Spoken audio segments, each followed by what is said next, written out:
സത്യം സാക്ഷി.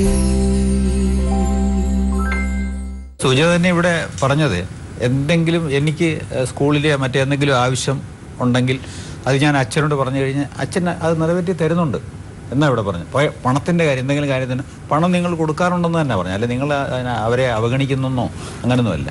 നിങ്ങളോടുള്ള ആ ബഹുമാനവും ആദരവും അവർക്ക് ഇപ്പോഴും ഉണ്ട്. നിങ്ങൾക്ക് തോന്നിയിട്ടുണ്ടോ ആത്മാർത്ഥമായിട്ട് ഇത്രയും ഇവരെല്ലാം നഷ്ടപ്പെട്ടു പോകുമല്ലോ, ശരി അവർക്ക് വേണ്ടി നമുക്കൊരു ചികിത്സ ചെയ്യാം എന്ന് നിങ്ങൾക്ക് തോന്നിയിട്ടുണ്ടോ? ഡോക്ടർ ഉപദേശിച്ചു. ഷീനയാണ് അത് പറയേണ്ടത്. ഇനി ഇദ്ദേഹത്തിന് നന്നായിട്ട് ഒരു ട്രീറ്റ്മെന്റ് പൊയ്ക്കൂടെ? അത് ഡി അഡിക്ഷൻ സെന്ററിലേക്ക് നമ്മൾ മൂവ് ചെയ്യിക്കാന്നുള്ളതാണ്. പക്ഷെ എത്രയാന്ന് പറഞ്ഞാലും അവിടെ ചെന്ന് ട്രീറ്റ്മെന്റ് എടുത്തു കഴിഞ്ഞാൽ അടുത്തൊരു പീരീഡ് പറയും. ആ പീരീഡിൽ നമ്മൾ വീണ്ടും ചെല്ലുകയും കൗൺസിലിംഗ് നടത്തുകയും അതിന് നമ്മൾ വില്ലിങ് ആകുക. ആദ്യമേ മദ്യപാനി ആരാണോ അവരാദ്യമേ മനസ്സുകൊണ്ട് തയ്യാറാകണം. അല്ലാതെ ഇവരുടെ നല്ല സ്നേഹമായിട്ടുള്ള ഇവരുടെ സഹകരണവും കൂടെ വേണം. അവരൊക്കെ ഉണ്ട്. ഫാമിലിയുടെ സപ്പോർട്ട് അതാണ് ഏറ്റവും, ഒരു മദ്യപാനിക്ക് ഏറ്റവും ആവശ്യം ഫാമിലിയുടെ സപ്പോർട്ടാണ്. അത് കിട്ടിക്കഴിഞ്ഞാലും മദ്യപാനി എന്ന് ആ ഒരു വ്യക്തിയാണ് ആദ്യമേ സഹകരിക്കേണ്ടത്. നിങ്ങളെ ഒഴിവാക്കണമെന്ന് അവർ പറഞ്ഞിട്ടേ ഇല്ല. ഈ ഒറ്റ കാര്യമുള്ളൂ. ഈ ഒരു കാര്യം ഇനി എത്രയോ നടക്കുന്നു. പറഞ്ഞതുപോലെ ആ ഒരു ട്രീറ്റ്മെന്റ് പോവുകയാണെങ്കിൽ അവരുടെ നിങ്ങളുടെ പൂർണ്ണ സഹകരണം ഉണ്ടാവുമോ? അച്ഛനെന്നുള്ള നിലയിൽ ഒരു അടി കൊടുത്തു കഴിഞ്ഞാൽ പെൺകുട്ടികളെ എന്തിനാ അടിച്ചത് എന്ന് ചോദിച്ചുകൊണ്ട് അതിർത്തി സ്റ്റേഷനിലും കോടതികളിലും കൊണ്ടുവന്ന് മക്കളെ വിളിച്ചുകൊണ്ടുവന്ന് ഈ പരിപാടിയാണ് പിള്ളേരെ വിളിച്ചുകൊണ്ടുവന്ന് കേസ് കൊടുക്കുകയാണ് എന്റെ ഭാര്യയുടെ മെയിൻ. അല്ല, ഒരു അച്ഛനെ അടിക്കാൻ അധികാരം ഇല്ല എങ്കിൽ പോലും അടിക്കുന്നതിന് കുഴപ്പമില്ല. പക്ഷെ ഇമ്മാതിരി അടിക്കാവോ?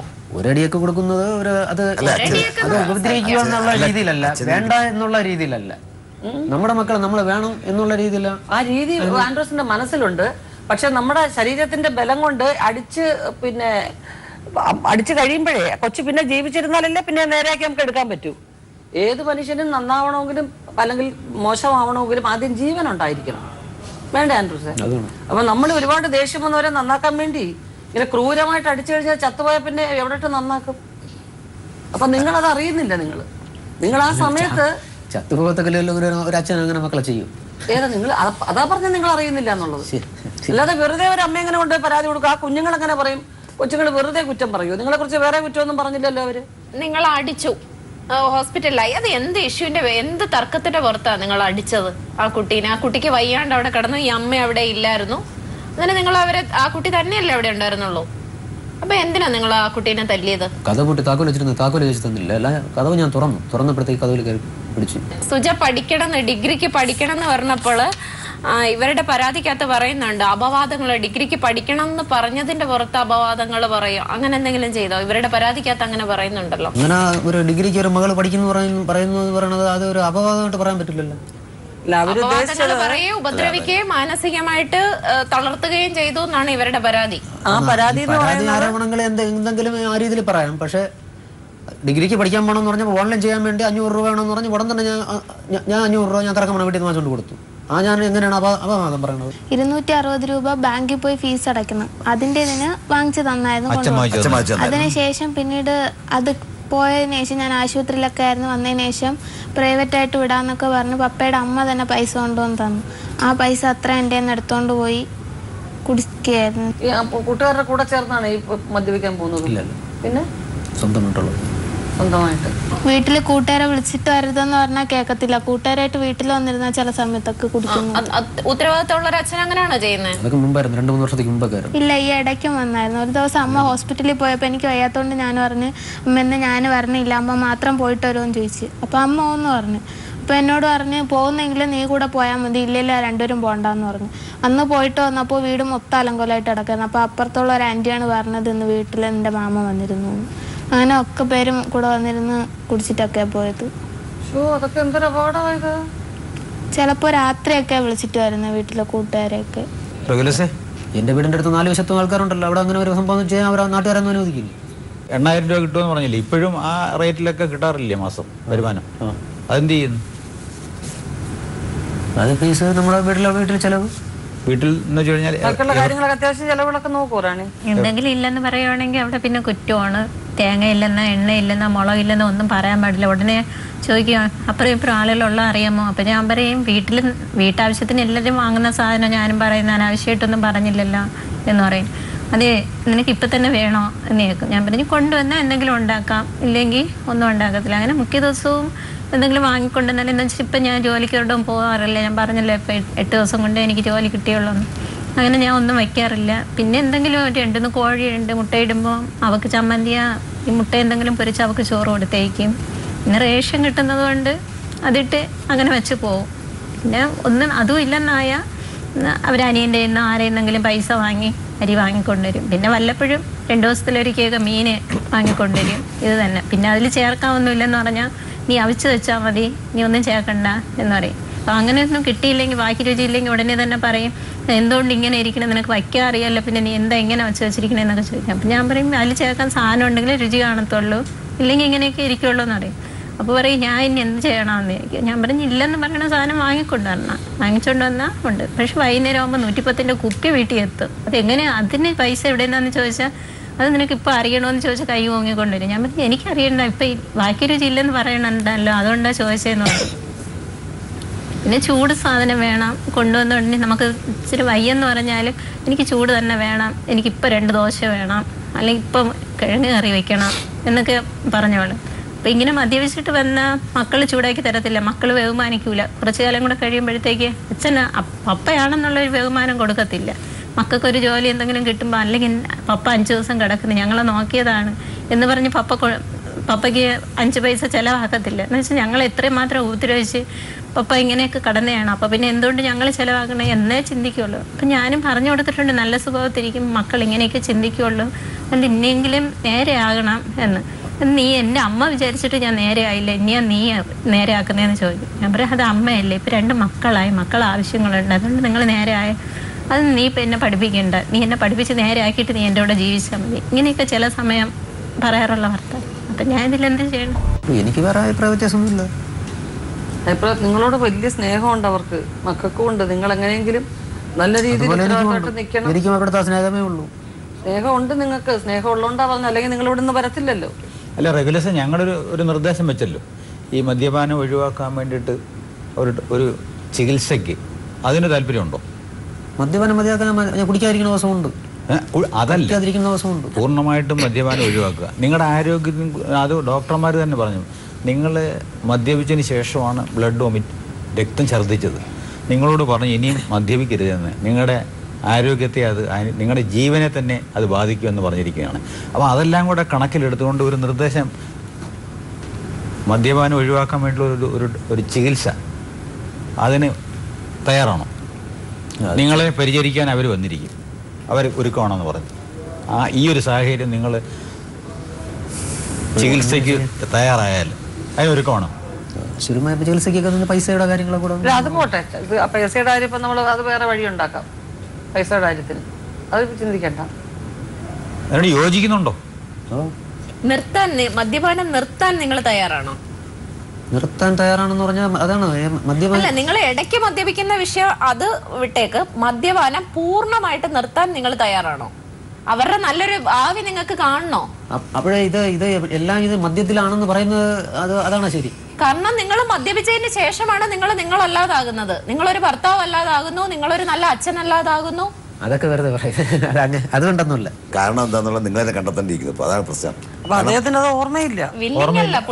വില്ലിങ്ങല്ലെന്ന് വെച്ചാൽ അദ്ദേഹം അത് അംഗീകരിക്കാൻ അദ്ദേഹം പറയുന്നത് അതുകൊണ്ടല്ലെന്ന് പറഞ്ഞാൽ ആ സമയത്ത് സംഭവിക്കുന്ന അദ്ദേഹത്തിന് ഓർമ്മ വരുന്നില്ല. അതാണ് കാര്യം. അപ്പൊ ആ ഒരു സ്റ്റേജാണ്.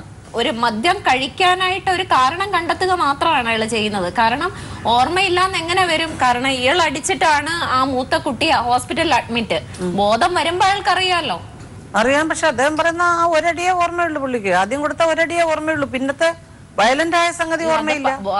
സ്വബോധത്തിൽ ഇരിക്കുമ്പം പറഞ്ഞ് മനസ്സിലാക്കിയാലും അത് ഉൾക്കൊള്ളാൻ പുള്ളി റെഡിയല്ല. അത് കാരണം അയാൾ മദ്യത്തിൽ നിന്ന് അയാൾക്ക് ഇറങ്ങി വരാൻ പറ്റില്ല. എനിക്ക് മദ്യം കൂടിയേ പറ്റുമെന്നോ അങ്ങനെ മദ്യപിക്കാതിരിക്കുന്ന ദിവസം ഉണ്ടല്ലോ, അങ്ങനെ ഒരു ട്രീറ്റ്മെന്റ് ഇല്ലാതെ തന്നെ മദ്യപിക്കാതിരിക്കുന്നുണ്ടല്ലോ. അപ്പൊ നിങ്ങളെ കൊണ്ടത് സാധിക്കും? അല്ലാതെ തന്നെ സാധിക്കും. അങ്ങനെ ചികിത്സയ്ക്ക് പോകാതെ തന്നെ അദ്ദേഹത്തിന് സാധിക്കുമെന്നാണോ പറയുന്നത്? അത് പൊതുവെ മദ്യപാനികൾ പറയുന്ന ഒരു കാരണമാണ്. എനിക്ക് ഒരു ദിവസം പറ്റിയില്ല, ആഴ്ചയിൽ ഞാൻ നിർത്താം, അല്ലെ മാസത്തിൽ മാത്രമാക്കാം. ഇത് സാധാരണ മദ്യപാനികൾ പറയുന്ന ഒരു ഇതാണ്. അവർക്ക് പൂർണ്ണമായിട്ട് പറ്റില്ല. അവസരം കിട്ടിയ അവരത് യൂസ് ചെയ്യും. അതൊരു ടെൻഡൻസിയാണ്. മദ്യപാനം എന്ന് പറയുന്നത് ഒരു ആസക്തിയാണ്. ഇത് വേണം അപ്പൊ കയ്യിൽ ഇപ്പൊ പൈസ അതിന് ഇല്ലാതെ ഇപ്പൊ അതിന് ഇവിടെ ഒരു അവാർഡ് തീർപ്പാക്കാൻ എന്ത് ചെയ്യും? കുടിക്കാതെ ഇരിക്കുന്നത്. ഇപ്പൊ അതിനൊരു അവാർഡായിട്ട് തീർപ്പാക്കാനാണെങ്കിൽ എന്ത് ചെയ്യാം? നമുക്കിപ്പോ ഇവിടെ ഒരു എന്റെ ഭാഗത്തുനിന്ന് യാതൊരു ബുദ്ധിമുട്ടും അവർക്ക് ഉണ്ടാക്കില്ല. ഉണ്ടാവത്തില്ല. മാസം നിങ്ങൾ ആ കുടുംബത്തിനായിട്ട് ചെലവിന് കൃത്യമായിട്ട് ഇത്രയും കൊടുത്തുകൊള്ളാന്ന് എഴുതാൻ പറ്റുമോ? ഇതുവരെ ഉള്ള ഇതുവരെ ഉള്ളത് പറ്റില്ല. അല്ല 8,000 രൂപ ഇനി അങ്ങോട്ട് ഉത്തരവാദിത്തങ്ങൾ കൂടുന്നുണ്ട്. 8,000 രൂപ വരുമാനമുണ്ട്. 8,000 രൂപയിൽ ഇപ്പം നിങ്ങൾക്ക് എത്ര പേഴ്സണൽ ചെലവിന് എത്ര രൂപ മാറ്റി വെച്ചിട്ട് ബാക്കി എത്ര രൂപ കൊടുക്കാനൊക്കെ? ആ പൈസ കൊടുക്കും. എത്ര രൂപ? 8,000 രൂപ കൊടുക്കും. ആ പൈസ കൊടുക്കും. 8,000 മുഴുവനായിട്ടോ? നിങ്ങൾക്ക് വ്യക്തിപരമായിട്ടുള്ള ചെലവുകളൊന്നും മറ്റുള്ള കാര്യങ്ങളൊന്നും അത് പൈസ വേണ്ടേ? വേണ്ട. അത് എന്തെങ്കിലും ആവശ്യം ഉണ്ടെങ്കിൽ അവരോട് ചോദിച്ച് നിങ്ങൾ വാങ്ങിച്ചോളാം എന്നുള്ളത്. അതും വേണ്ട. കറക്റ്റായിട്ട് 8,000 രൂപ കൊടുത്തേക്കും. 8,000 രൂപ കൊടുക്കും. 8,000 രൂപ കൊടുത്തേക്കാന്ന്. അല്ല ഇവിടെ എഴുതിക്കോളാന്നാ പറയുന്നത്. സമ്മതിക്കോ?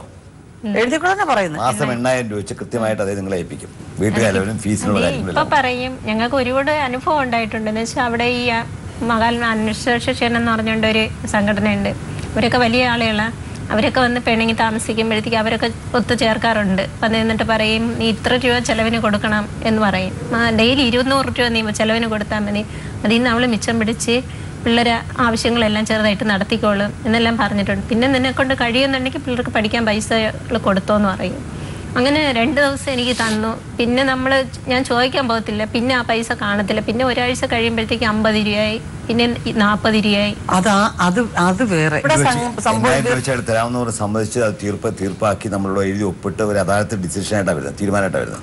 ആ തീരുമാനത്തിന് പുറത്ത് അയാൾ 8,000 വെച്ച് മാസം തന്നില്ലെങ്കിൽ നിങ്ങൾക്ക് നേരിട്ട് ഈ പേപ്പറുമായിട്ട് നേരിട്ട് കോടതിയിൽ പോയി എക്സിക്യൂഷൻ എന്ന് പറയുന്നത് വിധിയെടുത്ത് ഹർജി കൊടുക്കാം. മനസ്സിലായില്ലേ? നേരിട്ട് അയാളെ വാങ്ങാം.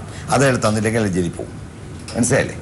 നേരിട്ട് നിങ്ങൾക്ക് പിന്നെ ഇത് കേസായിട്ടൊന്നും വേണ്ട, നേരിട്ട് ഒരു എക്സിക്യൂഷൻ പെറ്റീഷനായിട്ട് കോടതി കൊടുക്കാം. ഒരു വക്കീലെ കണ്ട് അവിടെ എക്സിക്യൂഷൻ പെറ്റീഷൻ കൊടുത്തു കഴിഞ്ഞാൽ ഇങ്ങനെ പൈസ തന്നില്ല എന്നുണ്ടെങ്കിൽ അങ്ങനെ ആ കാലഘട്ടത്തിലുള്ള മൊത്തം പൈസ തന്നില്ലെങ്കിൽ ജയിലിൽ പോകും. ഇത് പഴയടുത്ത് അന്ന് തീരുമാനം പോലെ അല്ല. നിങ്ങൾ പറഞ്ഞു നിങ്ങൾക്ക് വേണ്ടി പേഴ്സണൽ ചെലവിനുള്ള പൈസ അവർ വാങ്ങില്ല, അത് കൂടാതെ വീട്ടുകാര്യങ്ങൾക്ക് അവർ ആ പൈസ നോക്കിയോളൂ. 8,000 രൂപ കൃത്യമായി കൊടുത്തില്ല എന്നുണ്ടെങ്കിൽ അവർക്ക് ഇത് നേരിട്ട് കോടതി കൊടുത്ത് വിധിയെടുത്ത് ഹർജി കൊടുക്കാം. ആ വിധിയെടുത്ത് ഹർജി കൊടുക്കുമ്പോൾ നിങ്ങളെ വേണമെങ്കിൽ റിമാൻഡ് ചെയ്യാം, ജയിലിൽ പോകാം. നിങ്ങൾ പൈസ കൊടുത്തില്ലെങ്കിൽ അത് കേട്ടവരൊക്കെ, കാരണം അതിന്റെ മൊത്തം അതിന്റെ എഫക്റ്റ് കേട്ട് വേണം സമ്മതിക്കാൻ. അറിയാം. ഓക്കെ. നിങ്ങളുടെ പേരിലുള്ള കേസ് അല്ലേ? നിങ്ങളുടെ പേരിലുള്ള കേസ് ഏത് കോടതിയിലുള്ളത് ഇപ്പോഴും? Neyyattinkara temporary court. എന്തോ അതിനകത്ത് ആരോപണം, നിങ്ങളുടെ പേരിലുള്ള ആരോപണത്തിന്റെ അതിന്റെ പകർപ്പ് തന്നിട്ടില്ല. നിങ്ങൾ അവിടെ ഹാജരായിട്ടുണ്ടോ? വക്കീൽ ഹാജരായിട്ടുണ്ട്. ഈ കുട്ടിയുടെ പേരിലുള്ള കേസ്, മൂത്ത കുട്ടിയുടെ മൂത്ത മോളെ ഉപദ്രവിച്ചതിന്റെ പേരിലുള്ള കേസ്. അത് മൂത്ത മോള് പിൻവലിക്കോ? അച്ഛനായിട്ടുള്ള കേസില്ലേ? അതൊക്കെ വേണ്ട. പിൻവലിക്കും. പിൻവലിച്ച് ഇനി ഉപദ്രവിക്കില്ലെന്നുള്ള ഒരു ഇത് വിഷയം കേട്ടാൻഡ്രു. നോമ കേസ് നിങ്ങളുടെ മക്കളെല്ലാം പ്രായപൂർത്തിയായ പിള്ളേരാണ്. മനസ്സിലായില്ലേ? നിങ്ങൾ അവരെ ഏതെങ്കിലും തരത്തിൽ ശാരീരികമായിട്ടോ മാനസികമായിട്ടോ പീഡിപ്പിച്ചാൽ നിങ്ങൾക്ക് കേസെടുക്കാം, നിങ്ങൾ ജയിലിൽ പോകേണ്ടി വരും, മറ്റു പല ബുദ്ധിമുട്ടുകളും ഉണ്ടാവും. മനസ്സിലായില്ലേ? അത് ഒഫൻസാണ്. മനസ്സിലായി? കൊച്ചുകുട്ടികളെ തള്ളുന്ന പോലെയല്ല പ്രായപൂർത്തിയായ പെൺകുട്ടികളെ തള്ളുന്നത്.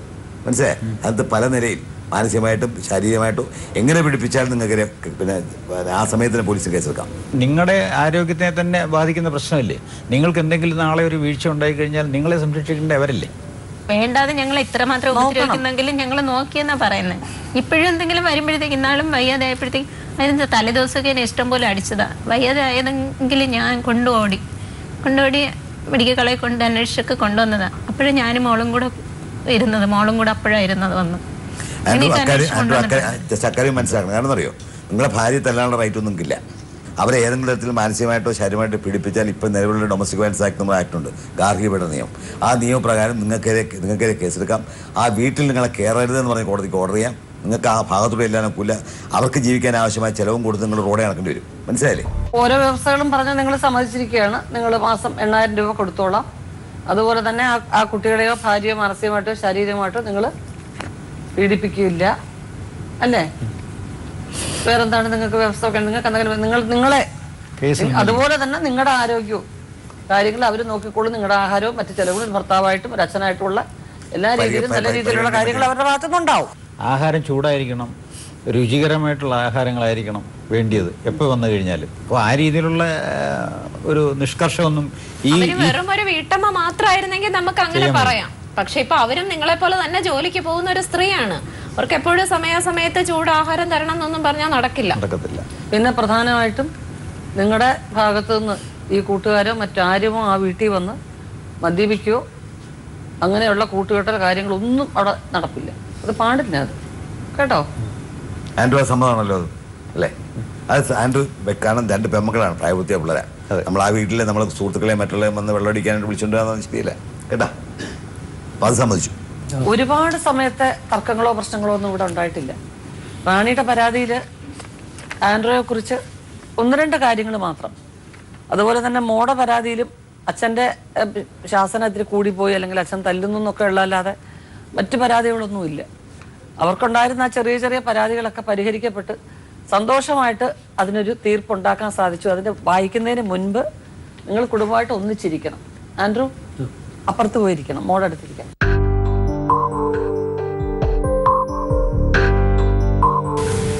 ഞങ്ങൾ വിശദമായിട്ട് ഇരുകൂട്ടരെയും അവസരം കൊടുത്ത് അവർ പറയാനുള്ളത് ഞങ്ങൾ കേട്ടു. ചില നിർദ്ദേശങ്ങൾ ഞങ്ങളുടെ ഭാഗത്തു നിന്നുണ്ടായി. ഞങ്ങളുടെ നിർദ്ദേശങ്ങൾ ചില ഭേദഗതികളോടുകൂടി അവരത് അംഗീകരിച്ചു.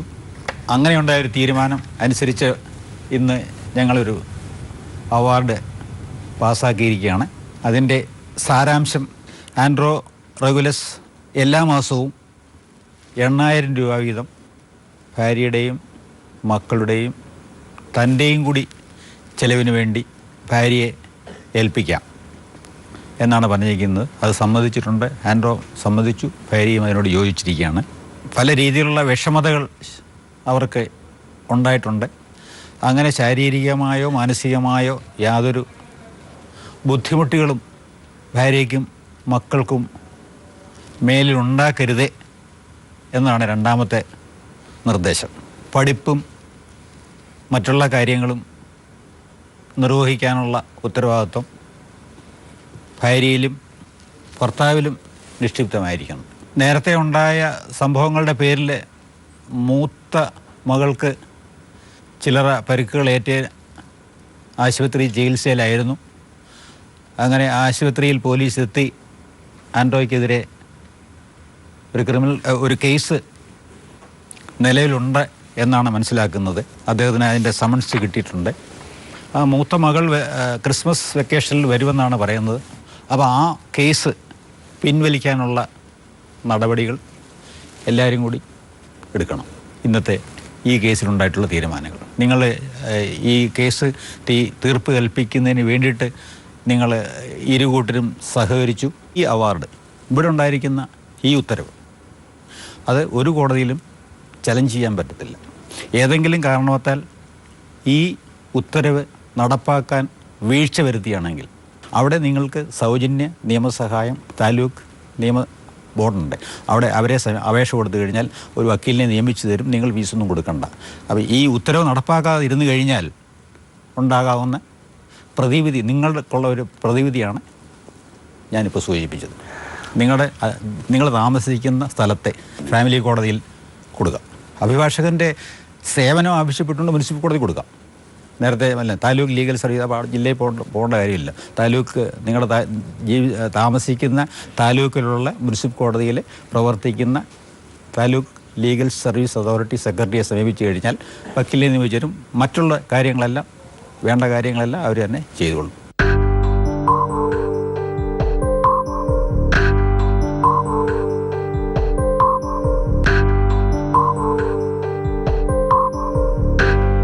റാണി എന്ന് പറഞ്ഞ ഈ സ്ത്രീയുടെ ക്ഷമയും ജീവിതം എങ്ങനെയും മുന്നോട്ട് കൊണ്ടുപോകണമെന്നുള്ളൊരു ആത്മവിശ്വാസവും അതാണ് അവരെ ഇവിടെ ഈ പരാതി വരെ എത്തിച്ചതും ഇന്ന് വിജയപൂർവ്വം അവർ നല്ലൊരു തീരുമാനത്തോടു കൂടി വീട്ടിലേക്ക് മടങ്ങുന്നതും.